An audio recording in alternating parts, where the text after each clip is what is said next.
So let's get started. Dr. Diana Burley is the Vice Provost for Research at American University. She regularly advises members of Congress, corporate executives, academic institutions, and government agencies around the world on cybersecurity. Not only is she a phenomenal speaker, she's an all-around great woman. So please welcome Dr. Diana Burley to the stage.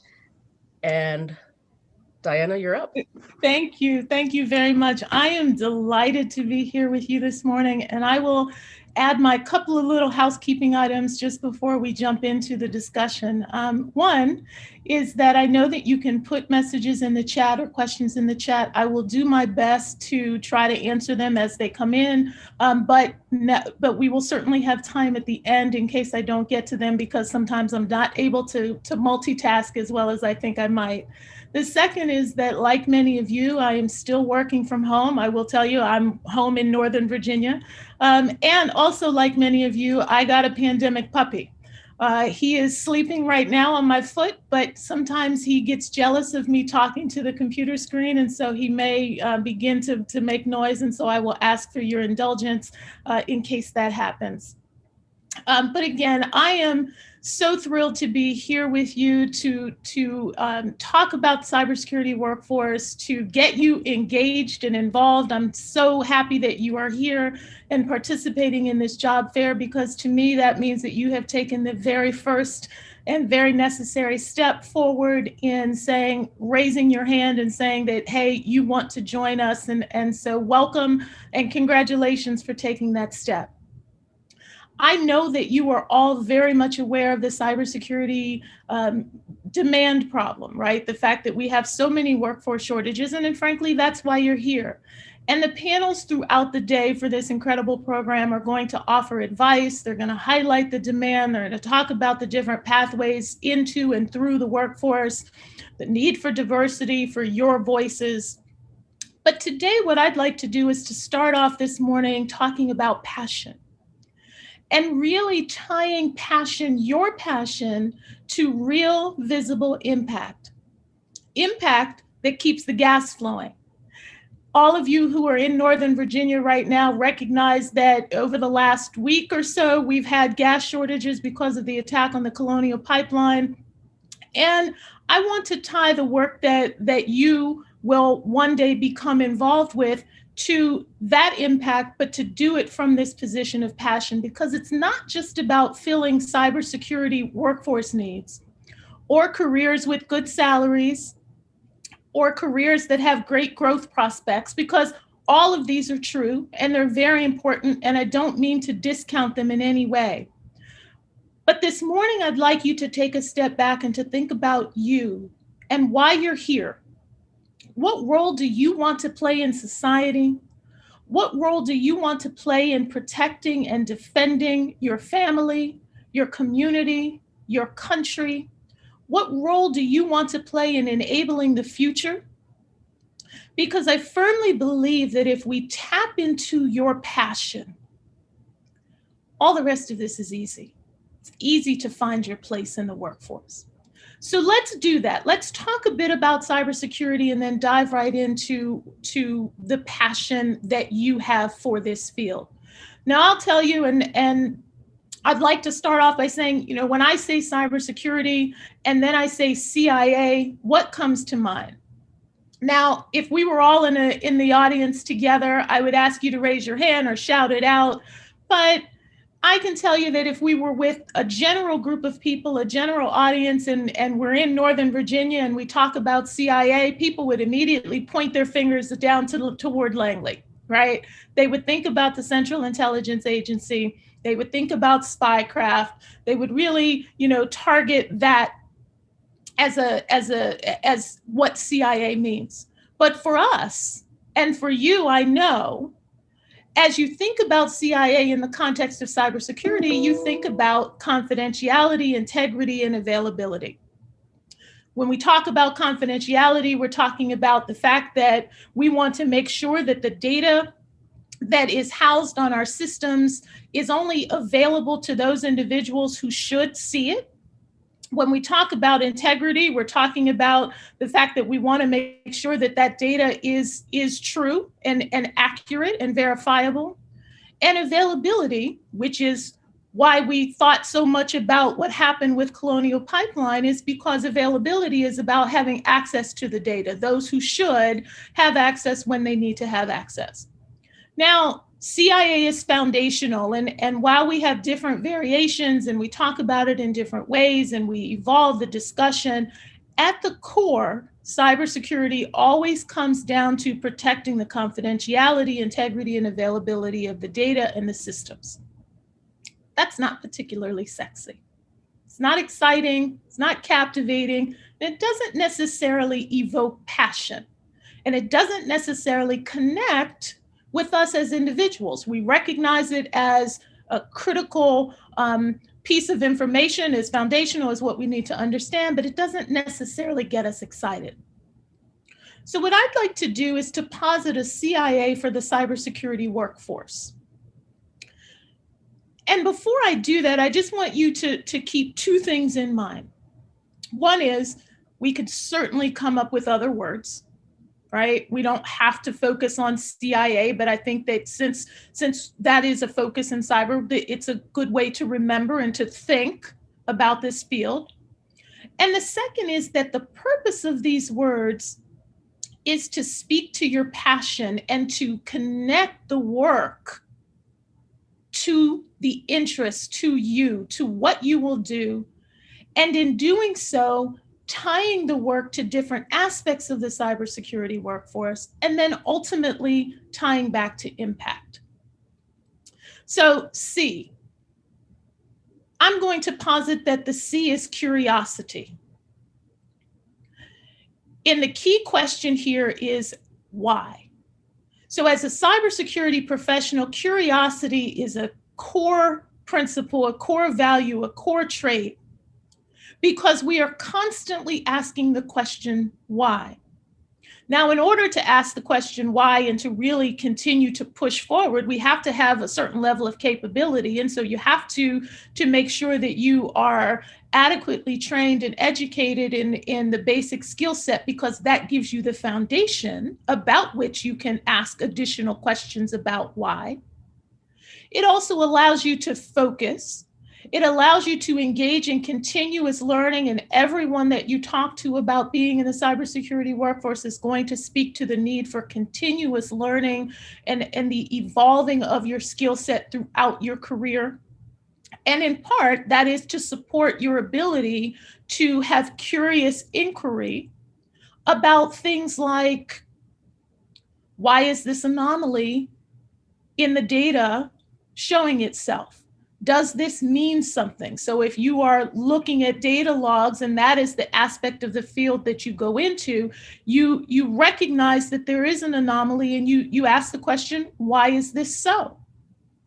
You might go into a different part of the field where you're trying to determine why different threat actors do what they do. What is their motivation? Why are they approaching things in different ways, right? So we can look at every aspect of the workforce, every different type of work that there is, and tie it back to a passion for inquiry, the curiosity that drives us and that makes us ask these questions. And so as you are thinking through, what part of the cybersecurity workforce do you want to be involved with? How do you want your career to evolve? Think about the questions that you ask in terms of why. What comes to mind? If I were to say to you, ask a question of yourself right now that begins with why and that is about the cybersecurity workforce, some of you would go into a more technical orientation. Some of you would ask about human factors. Some of you would ask about policy or organizational structures or other questions, but the questions that first come to mind that evoke the passion in you are how you can begin to shape the way and the direction that you will move forward in the cybersecurity workforce. I, innovation. So we've already talked about the why. Now we're going to talk about the how. So innovation is thinking beyond the known, exploring new ways of doing something. So it's not How do, it's not why do adversaries come, but it's how do they take advantage and exploit vulnerabilities. So as someone who is really focused on innovation and you're in the technical side of the field, you might be thinking about doing work in reverse engineering. Reverse engineering malware is that question of how did they do this? And how can I innovate off of this to develop tools and methods to counteract the malware that has been used against my system? If you're not into the technical aspects of the field and you want to ask questions about how do you get more people engaged? How do you get general citizens or general members of the organization to understand the dangers of the threat environment? You might ask, how do we reach people through the development of cybersecurity awareness programs? Whether we're talking about developing individuals as they move through their educational system or simply raising the awareness of individuals within the organization. If we go back to impact and we think about this ransomware attack, most ransomware attacks are launched because someone clicks on a link in an email, because there is some human factor that has been exploited. And so when we go back to the origin of where these attacks come into the organization, all of a sudden, cybersecurity awareness programs, whether they're for the general population, for the general workers in an organization, or for the executives, are critically important. And so as you think through how you are going to engage in the cybersecurity workforce, how you're going to move through the workforce, ask yourself questions around innovation and how, and what comes to mind. Is it more technical? Is it more about human behavior? Is it somewhere in between? Because again, that will then enable you to look at the cybersecurity workforce frameworks and look at all of the different work roles in a way that not only speaks to the need within the workforce, but speaks to the passion within you that will keep you in the workforce. Because we don't just want to grab you and get you into the workforce, we want you to stay. And your passion and attaching to your passion will help us to accomplish that goal. A, agility. Key question here is, what if? How do we move beyond the boundaries that we see? How do we move beyond thinking about the status quo and the current state and begin to pivot in ways that allow us to secure our systems and our data, not just today, but tomorrow? Let's go back to March 2020. All of a sudden, everyone became teleworkers. Not everyone, but a good portion of us became teleworkers. And many of the security protocols and systems that had been put in place, the guardrails that had been put in place, the policies that had been put in place, all of a sudden had to hold with a workforce that was no longer working within the confines of the organization's structure, physical structure.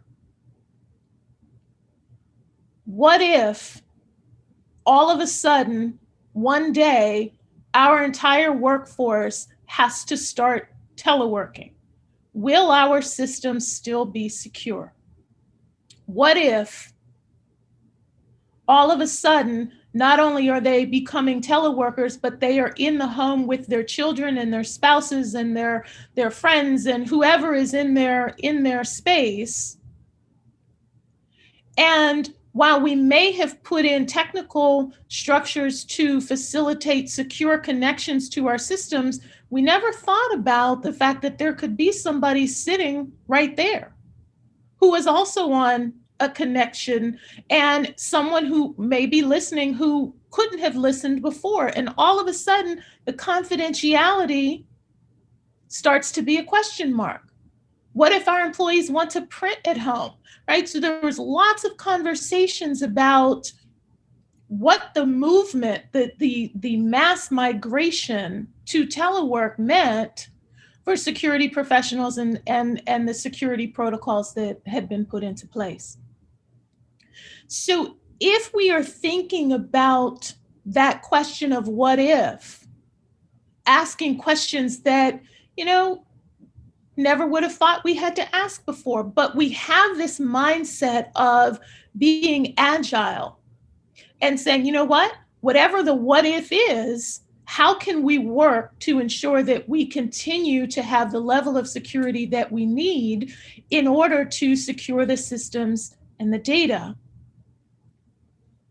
That's what makes a strong cybersecurity professional who is able to think beyond those boundaries. And so if we think about this new CIA for the cybersecurity workforce that is focused on curiosity, asking the questions of why, innovation, asking questions of how, and agility, asking questions of what if, we begin to connect not just to your passion as an individual, but we also begin to think about diversity and diversity within the cybersecurity workforce in a different way. Because I would suggest to you that in asking those questions and thinking about curiosity, innovation, and agility, and asking those questions, not only does it require that we as individuals are passionate about those questions, but it is also important that we have a diverse set of voices who are seated at the table, because with that diverse set of voices, with those diverse experiences, with those diverse mindsets, with that broad chorus of voices, we are able to see things that we didn't see alone. We are able to create things that we could not create alone. And we get a full picture of the threat environment. We get a full picture of the human factors. We get a full picture of how people will engage with the technology, of how the processes or the policies will impact that engagement. And we can begin to move forward in a much more robust and resilient way. I gave a talk about maybe 5 months ago, and it was about diversity in tech, and I used slides, and I showed a picture of a dandelion. And when I showed the picture, it was a very small, it's just this beautiful yellow flower, just, a picture of the flower. And before I told the audience that it was a dandelion, I simply showed the picture.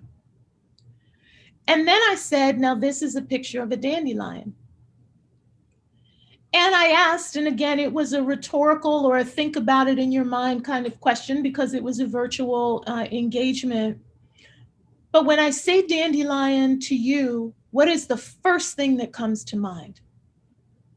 Well, for some of you, I suspect the first thing that came to mind was weed, right? And in this talk, I then showed a picture of a lawn that was covered in dandelions, and the lawn across the street was beautiful and green, and so it's a very negative connotation, right? It's an irritant, it's an annoyance, it's something that we want to get rid of. But then I showed a picture of a dandelion as a flower in a bouquet, in a vase.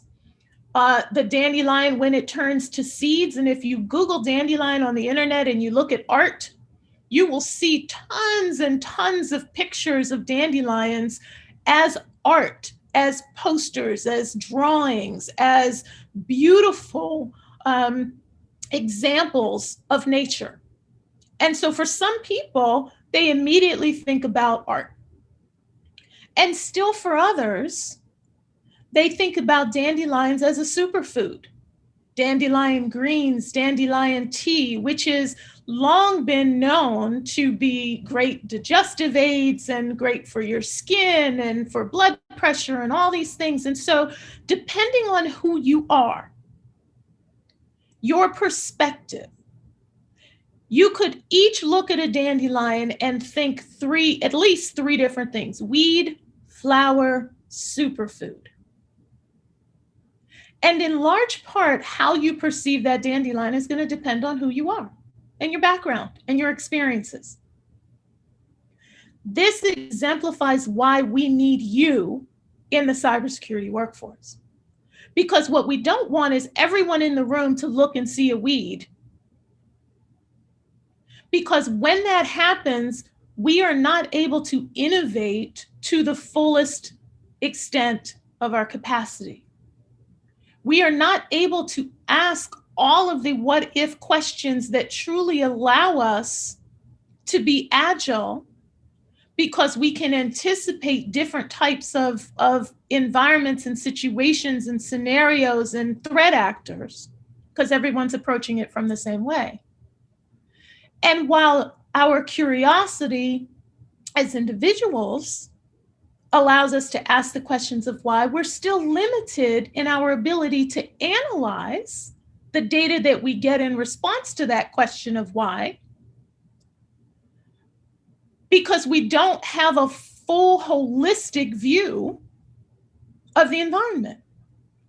So when we think about CIA for the cybersecurity workforce, and we think about curiosity and innovation and agility, and we do it from a position of diversity, why we need women in the cybersecurity workforce, why we need members of underrepresented groups in the cybersecurity workforce, we immediately see that it's not about checking a box. It's not about diversifying for the sake of diversity. It's because creating environments that allow us to bring together disparate voices enable us to push forward in ways that are necessary in order to truly create the kind of impact that we want to create. So if we go back to the beginning and we think about why you're here, I know that you want to get a job in a well-paying industry that will support yourself and your family and to move the career forward. I get all that. I don't discount it. It is incredibly important, but dig deeper. Why are you here? What role do you want to play in society? How will you approach defending and protecting your family, your community, your country, in enabling the future? I did a podcast. I've done several podcasts, and you know, many of them are about being a woman in cyber. And the question is always, well, you know, how did you get into the field, or why do you want to stay in the field, or what would you say to other women who are joining the field? And I always go back to, you know, of course, I'm often the only one. Of course, I'm often the only woman or the only person of color in the room, but I use it as a superpower.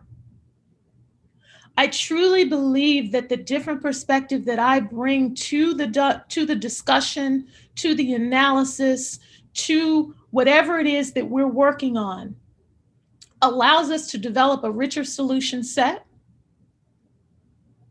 allows us to think more holistically about the challenge in front of us, and ultimately allows us to have greater impact on the people that we are working to support. And so I ask you, in asking why, in thinking about that curiosity piece, will your curiosity detect the next ransomware attack? Will the entity or the organization that you work for find that anomaly because of you, because you had a different perspective? Will the intrusion be prevented altogether because you engaged in a reverse engineering of malware that was different than others in the room and allowed you to develop, or your company to develop, solutions to prevent the attack from occurring. In asking how, will your innovative spirit design technology or develop new processes that close gaps or reduce vulnerabilities? And in asking what if, will your agility and your ability to pivot keep your team one step ahead of the would-be adversaries? What is your passion? As entrance into society's new front line, the frontline workers within the cybersecurity workforce, you have the unique ability to make a difference in the lives of your family and your friends and your community and the world. There is a place for you. There is a place for all of us. And I hope that you will join me in this exciting and dynamic field by finding your passion, exploring it, preparing for it, continuing to learn and grow through it, and contribute your skill set to securing not just Northern Virginia's infrastructure, because you will do it from Northern Virginia, but your tentacles will reach out across the country and indeed across the world. And so with that, I will pause and turn it back over to you. If you have questions, and you can put those in the chat. Otherwise, I will turn it back over to Mary. And thank you very much for your time this morning. Awesome. Thank you, Diana. That was great. Great, very passionate. We had a comment that said great for aspiring cybersecurity professionals. So thank you for relaying that message and sharing with all of us your passion, because it's definitely seen through how you speak. I told you guys, she's phenomenal.